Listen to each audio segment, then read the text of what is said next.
Bismillahirrahmanirrahim.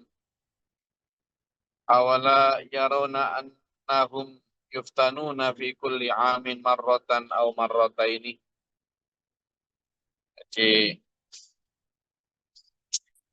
sebenarnya orang-orang munafik itu sudah beberapa kali juga ya mendapatkan teguran.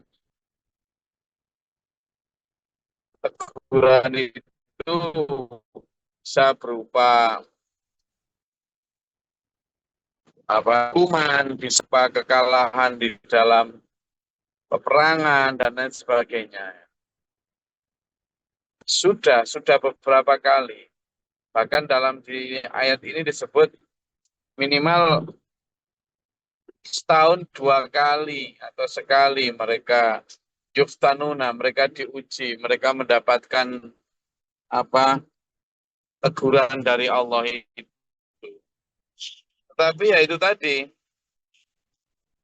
mereka fumalayatubuna, mereka tidak bertaubat, mereka tidak menunjukkan rasa penyesalan, juga tidak menunjukkan sebentuk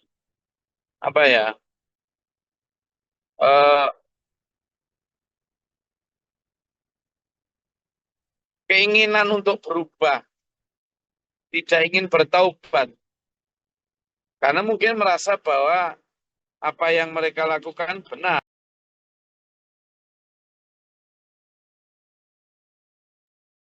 Tidak merasa bahwa ada yang salah dari perilaku pelin-pelannya, dari perilaku serba berada di tengah-tengah itu, tidak masuk, tidak keluar, katanya Muslim, tapi kok masih banyak ragu dan banyak tidak mengikuti ajaran Allah. Tapi kalau katanya kafir, kok dia bersahadat, kan gitu tuh itu.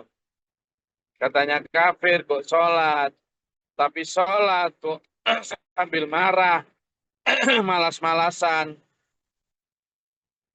Ini mau tak bilang kafir, tapi kok sedekah.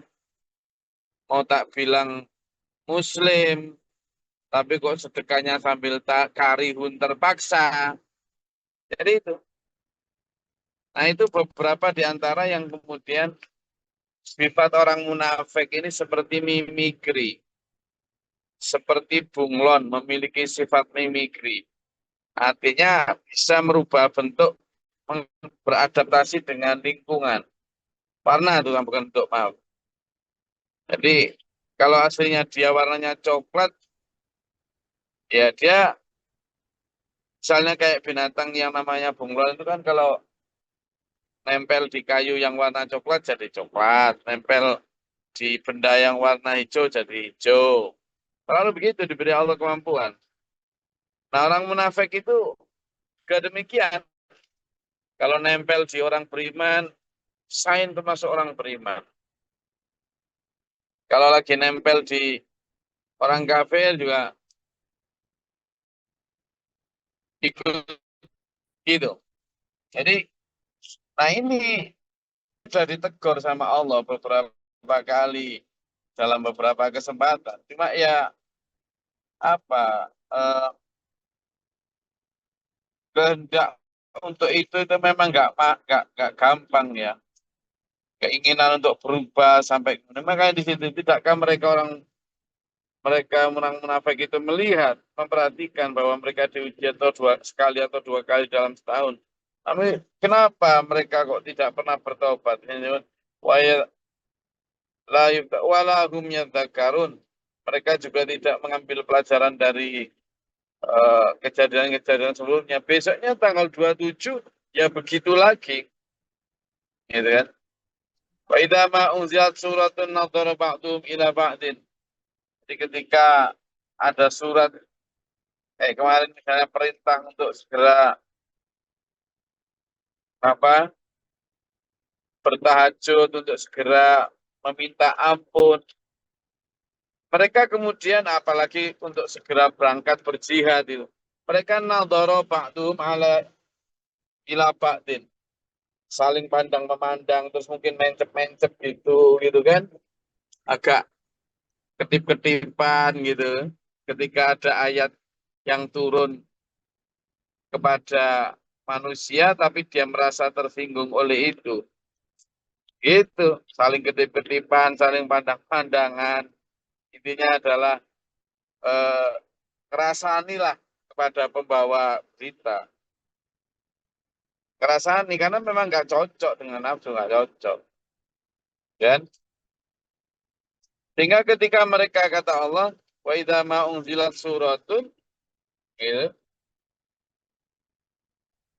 Wa idza ma unzilat suratun nadhara ba'dhum ila ba'din. Saling melihat mereka. Mereka hal yarakum min ahadin tummang sarafu. Ada seorang dari kalian yang melihat kamu tadi. Maksudnya melihat dari eh, lalu mereka pun setelah itu insarafu, mereka pergi. Maka kata Allah, oh, oke, kalau memang kamu berbalik dari ayatku, kata Allah, maka sudah benar tak kamu siap untuk sarafallahu qulubahum. Kemudian Allah berpaling dari hati mereka. Kalau sudah Allah berpaling, ya rugi yang nggak bisa ditebus dulu. Karena kasih sayang sejati itu hanya milik Allah lah. Kalau kemudian kita berpaling, berarti berpaling dari rahmatnya Allah. Maka Allah memalingkan hati mereka. Allah pun berpaling dari mereka. Allah memalingkan hati mereka. Sebabkan oleh mereka adalah wah, kaum yang tidak memahami. Tidak bisa mengambil pelajaran. Nah, di ayat apa 126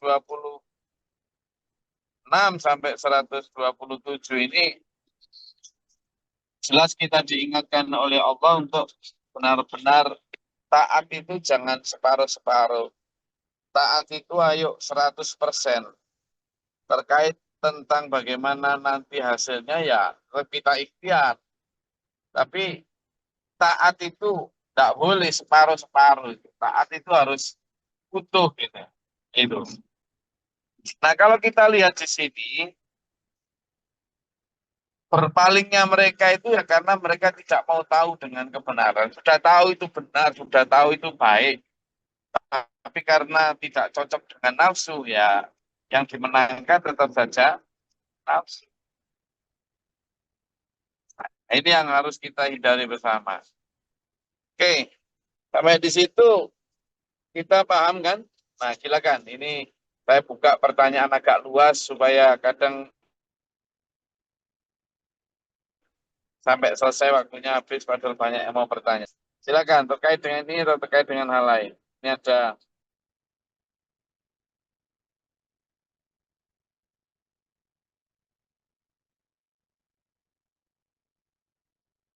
monggo ada yang ditanyakan tentang ayat ini atau diusulkan.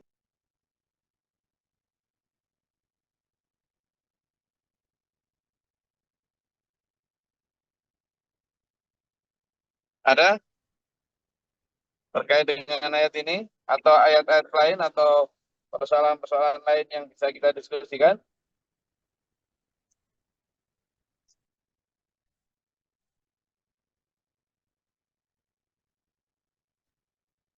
Izin Gus?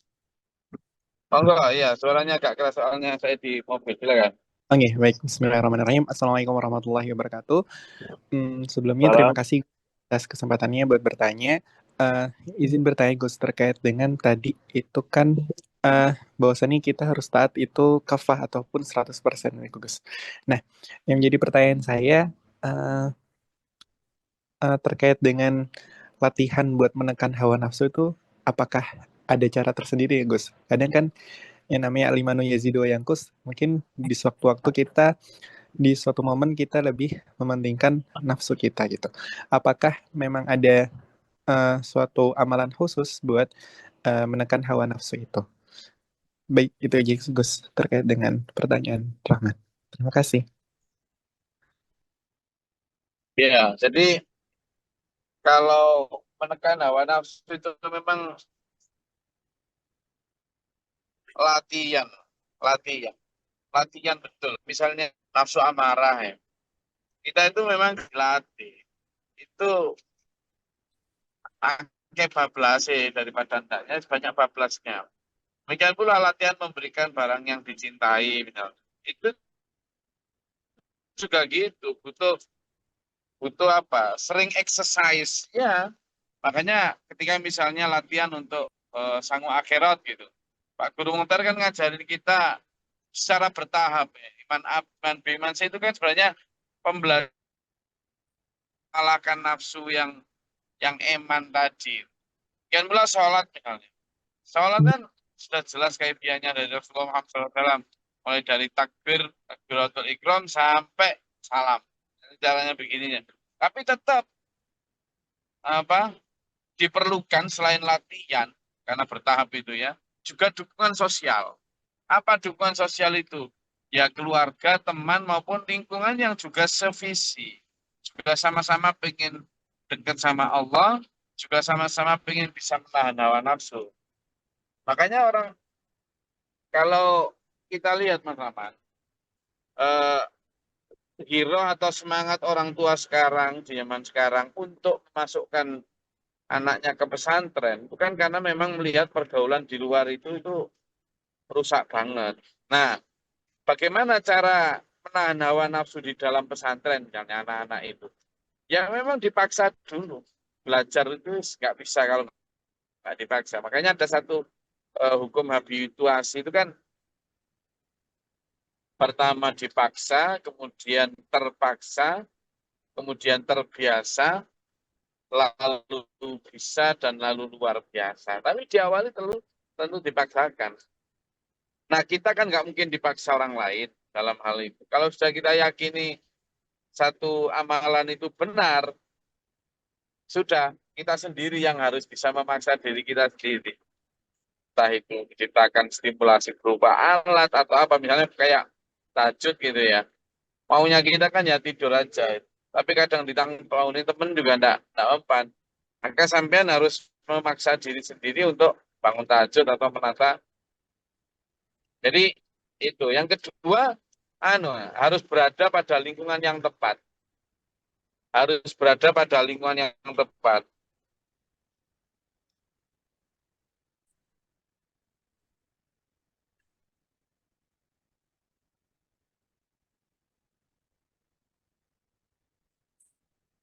Itu Mas Rahman. Tapi yang paling paling pertama ya memang kalau kalimat di surat An-Nazi'at itu kan wanahan nafsa anil hawa itu kan kayak semacam apa ya? Latihan yang kuat itu dibarengi dengan doa memang. Karena yang bisa membuat kita itu makanya kan ada gini, ketika hawa nafsu dihadapkan pada perintah untuk eh, mentaati Allah, itu kan terasa seperti naik ke atas langit gitu kan. Ka'annama yas'adu bis sama. Gitu. Seperti beratnya itu langit. Jadi beratnya itu ka'annama yas'adu bis sama itu karena nafsu ini ngajaknya kan ngawur. Sementara kalau kita naik itu kan melawan gravitasi. Nah, maka orang yang di situ dijelaskan beratnya manusia kalau menjalani perintah tapi tidak dengan kesadaran.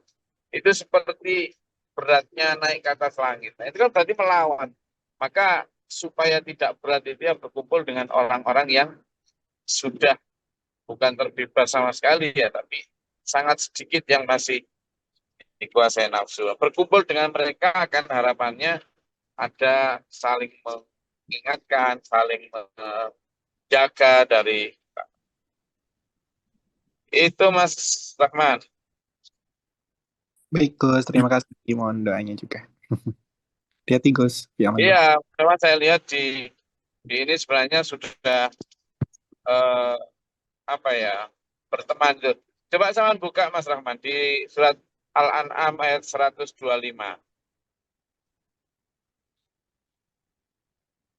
Al-An'am ayat 125. Baik Gus, OTW sebentar. 120.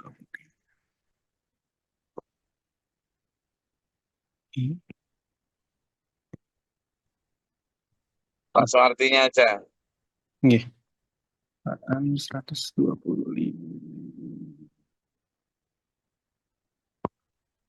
Ya, Bismillahirrahmanirrahim.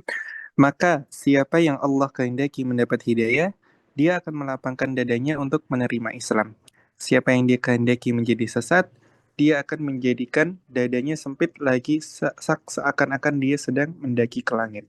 Begitulah Allah menimpakan siksa kepada orang-orang yang tidak beriman. Nah, di situ kan disebut ka'annama yas'adu fis sama. Hawa nafsu itu kalau nggak dapat apa ya kekuatan dari Allah, orang itu berat sekali melawan hawa nafsu. Hawa nafsu itu kayak gravitasi. Jadi gravitasi kalau kita naik gunung, Mas Rahman kan suka apa summit-summit itu ya. Ketika makin ke atas kan makin berat itu, ya kan? Nah, sama kita juga begitu kata Allah. Tapi kalau sudah dibukakan oleh Allah kunci-kunci dari kebenaran. Kenapa? Karena dibantu oleh itu tadi. La haula wala quwata illa billahil aliyyil. Itu kalau nggak kayak gitu, waduh, susah banget. Susah banget untuk mencapai keistiqomahan tahajud, keistiqomahan duha, keistiqomahan sedekah. Susah banget. Nah itu maka minta kepada Allah yang kuat. Kan tadi barang siapa yang dibukakan pintu hatinya terhadap Islam, maka itu akan mudah masuk dalam. Tapi kalau yang sudah tertutup itu ya kan namanya satu bersamaan seperti mendaki ke langit tingginya. Padahal bagi orang yang sudah diberi daya itu menyenangkan sekali tahajud dan lain sebagainya. Iya. Itu oke, Ya, siap. silakan ada lagi.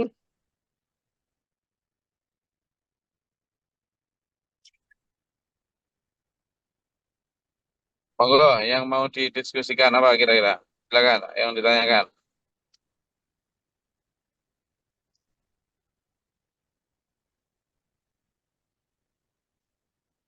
Izin, Gus. Silakan. Bismillahirrahmanirrahim. Terkait dengan latihan tadi, ada yang mengatakan sedekah yo latihan. Awal-awal ya lanjutkan saja, lama-lama ikhlas. Terus kalau ketika latihan itu riak kan percuma. Ada yang berpendapat begitu, gak usah sedekah lek durung iso ikhlas. Bagaimana menyikapi ini, Gus? Mohon penjelasannya, Matur. Assalamualaikum warahmatullahi wabarakatuh. Ya, waalaikumsalam. Jadi terus jalani aja nanti lama-lama lah ikhlas gitu. Memang benar, memang benar. Kata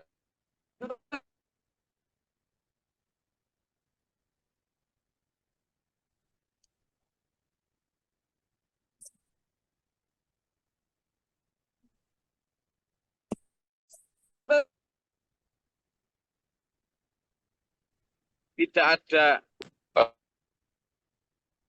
tidak dikatakan dapat pahala. Kalau kamu nggak sholat dapat dosa seperti orang kafir dan sebagainya. Kalau nggak ada kayak gitu, kira-kira kita akan sadar dengan kebutuhan puasa apa puasa yang tidak apa ya makan minum ya, atau sholat 5 waktu.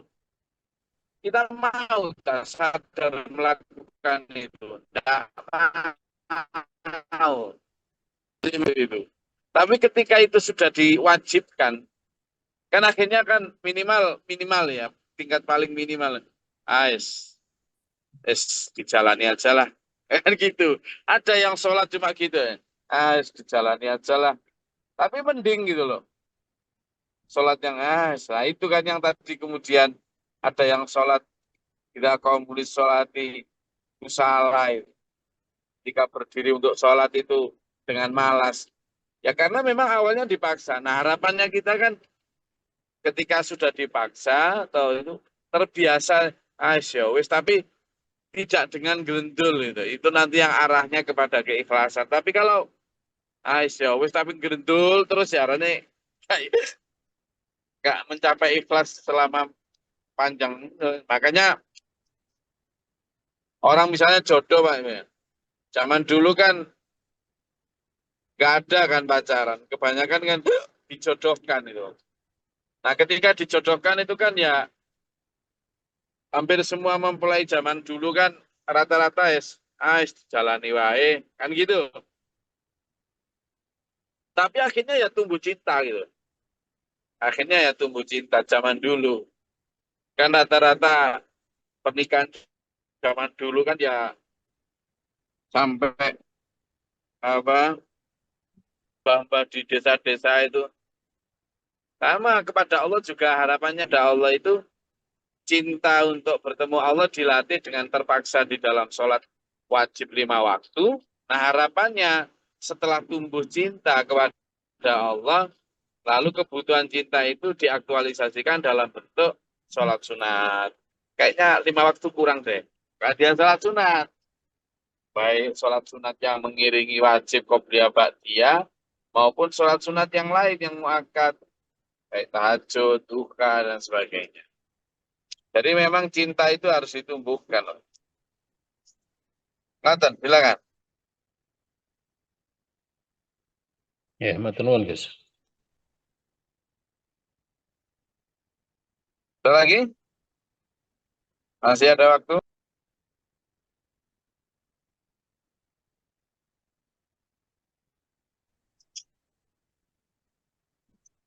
Silakan.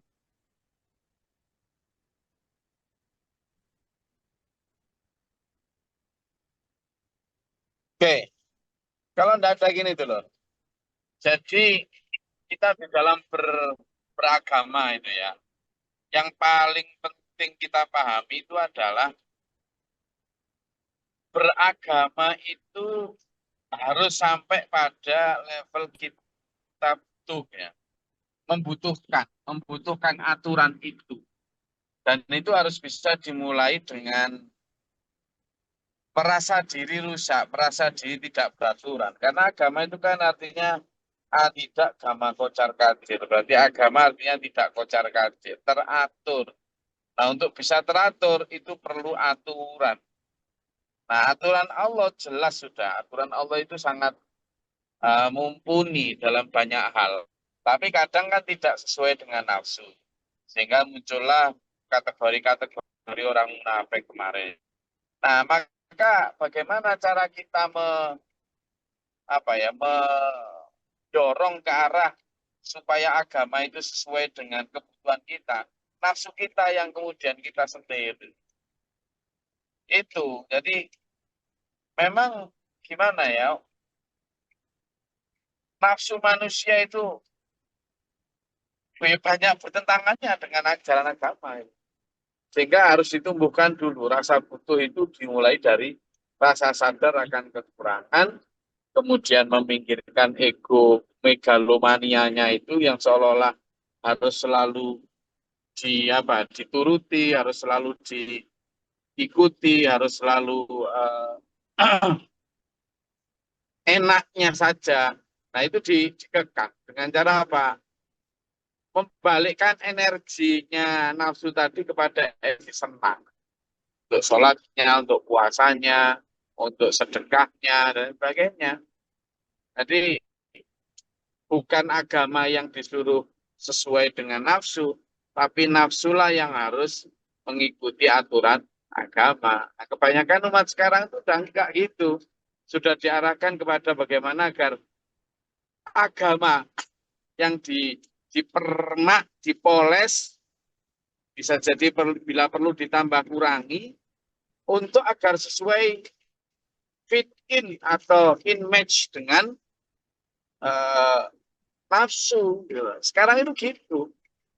Enggak gitu. Beragama itu yang penting. Nah, gitu. Yang penting sudah. Yang penting ini biasanya hal-hal yang sifatnya ritual. Yang penting sholat, yang penting apa?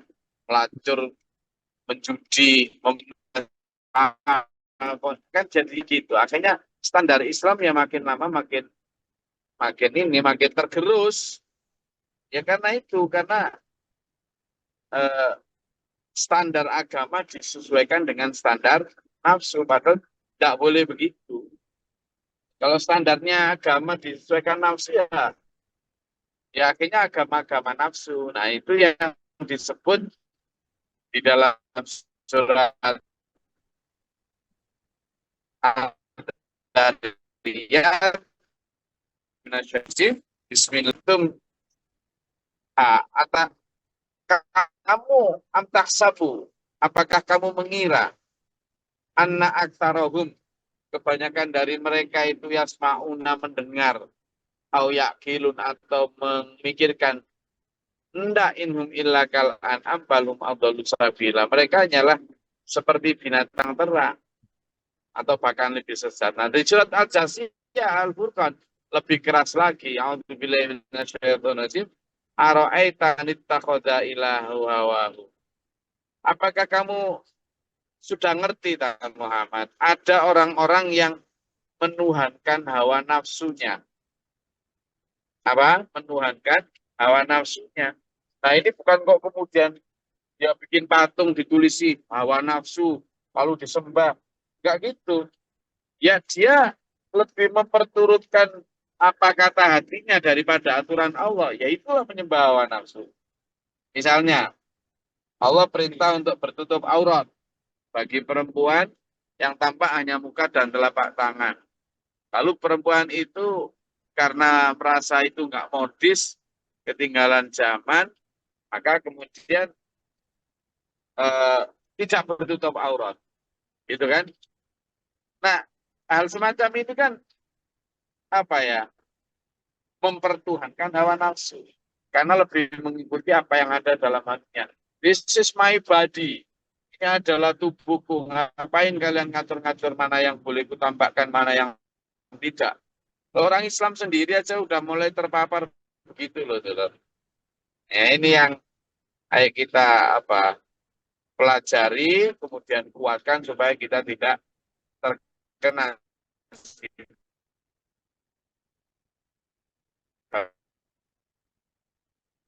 Itu kajian kita pada pagi hari ini. Tetap semangat. Ya, saya jalanan insya Allah ke Ngawi, kemudian nanti ke Malang. Ya.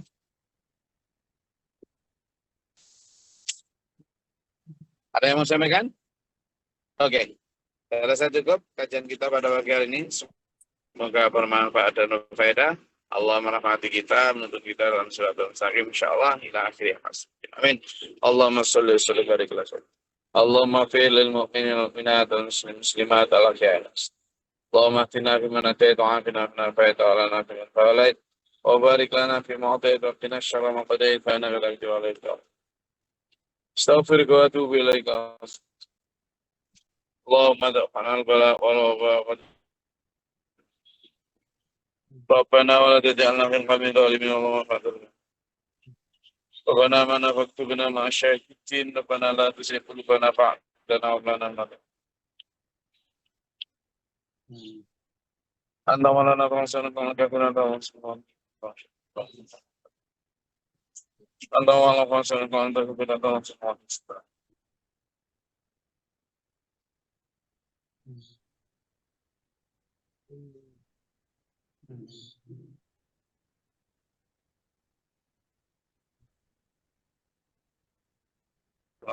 Allah Ta'ala nama berahmatika Allah kita berbaik. Allah maafkan sabr wa sabir dengan nafas. A'udzu billahi min syaitanir rajim. Badar syawal syawal syawal yang ada Allah sallallahu alaihi wasallam. Rabbana hab lana min azwajina wa dhurriyyatina qurrata a'yun waj'alna lil muttaqina imama.